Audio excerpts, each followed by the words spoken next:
नमस्कार दोस्तों, मैं डॉक्टर विपिन झा इंग्लैंड से बोल रहा हूँ।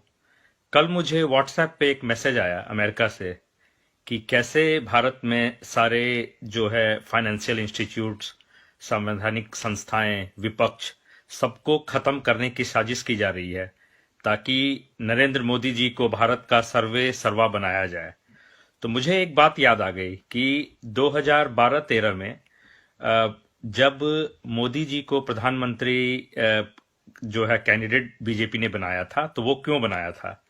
तो एक बड़े ही बीजेपी के जानकार ने बताया कि नरेंद्र मोदी जी ने उस समय बीजेपी को धमकी दी थी कि मेरे पास 30 लाख कार्यकर्ताओं का समर्थन है और जितने भी बड़े बड़े व्यवसायी हैं वो मेरे ऊपर ही पैसा लगाएंगे और बीजेपी को वो चंदा नहीं देंगे अगर मैं प्रधानमंत्री कैंडिडेट नहीं बना। तो उन्होंने बीजेपी को तोड़ने की जो है धमकी दी थी। तो उसकी वजह से लाल कृष्ण आडवाणी, अरुण जेटली जी और कई बड़े नेता जो थे उनको मानना पड़ा कि इनको जो है प्रधानमंत्री उम्मीदवार बनाया जाए, क्योंकि अगर वो नहीं बनाते तो बीजेपी टूट जाती।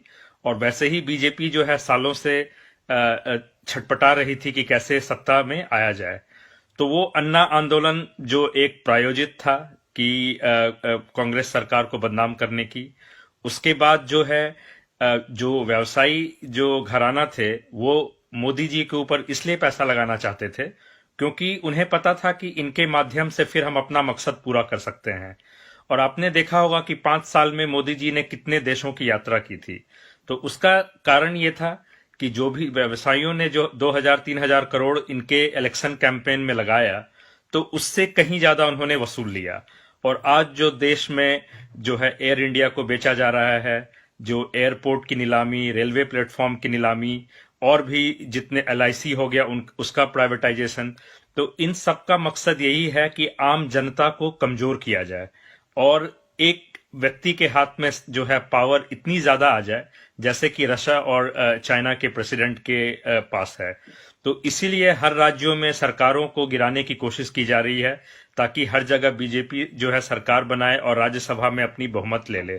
तो इस साजिश को समझना जरूरी है। देश जो है आज एक बहुत बड़े मुसीबत में है और हम सबको खड़े होने की जरूरत है, क्योंकि गुलामी सिर्फ अंग्रेजों जो है और मुगलों की नहीं हुई थी।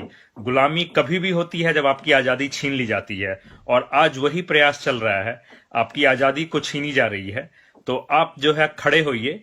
जो मजदूर थे, जो 4 करोड़ लोग पैदल चल पड़े थे, उनको इतना भी मतलब हिम्मत नहीं हुआ कि वो जाके अपने राज्य या जिला प्रशासन के पास जाके बोलते कि हमें घर पहुंचाओ। तो वो चुपचाप से जो है वो सह लिए। और ये जान लीजिए कि जो गुलाम होता है वो हमेशा जो सफर करता है वो कमजोर तबका करता है। जो जो संपन्न लोग होता है, वो चाहे अंग्रेज थे चाहे मुगल, वो ना कभी गुलाम हुए थे ना आगे कभी गुलाम होंगे। तो और मैं आपको इसलिए ये बात बोल रहा हूं क्योंकि ये मुझे व्यक्तिगत रूप से प्रभावित नहीं करेगा, लेकिन देश के आम जनता को प्रभावित करेगा।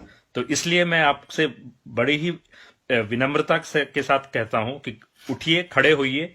इन मीडिया और ये जो बीजेपी IT सेल और ये जो पाले हुए भक्त हैं जो सोशल मीडिया पे गाली गलौज करते हैं, सबके खिलाफ जो है खड़े होइए और इन सबको सबक सिखाना है। इन सबको सत्ता से दूर जो है हमें भेजना है।